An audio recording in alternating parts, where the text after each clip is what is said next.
आइ तो लगैया पूर्णिमा का कोई चांद हमार नजर में यो। की यौ आइ तो हम बहुत तारीफ कर रहल छी अहाँ। कोनो गप छै की? नहीं ओना खास गप कोनो नहीं छै। आज तो हाना मौसम छै, ठंडा ठंडा हवा बहते। आ सामने अहाँ छिए तो कुछ और फीलिंग आबैत ने यो। चुप दोसरा आदमी के सुनेबै की? चलो बहुत रात भ गेलै, काल्हि खुआ मिलै छै अपना आरी के पार्क में। ठीक तो चलो यो रघु बाबा।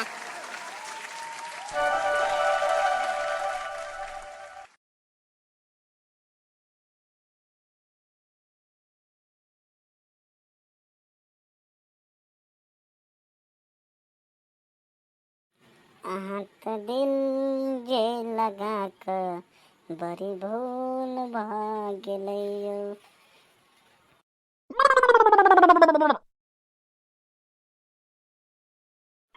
गुड मॉर्निंग यो रघु बाबा।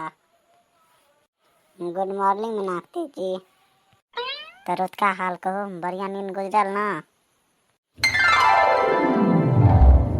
हमरा तो मजा आबि गेल। अहाँ अपन बताओ की हाल छलै?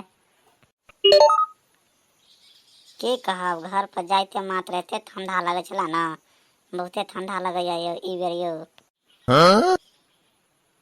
ठंडा तो लगे छला यो, लेकिन की करबे। चलू तब आइ कहियो की तब करल जेते अपना आरी के।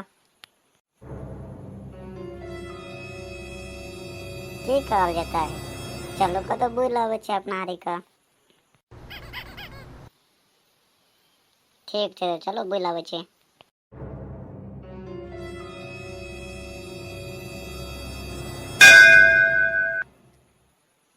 हम अहाँके एगो गप कहै लए चाहै छी, बुझलियै यौ?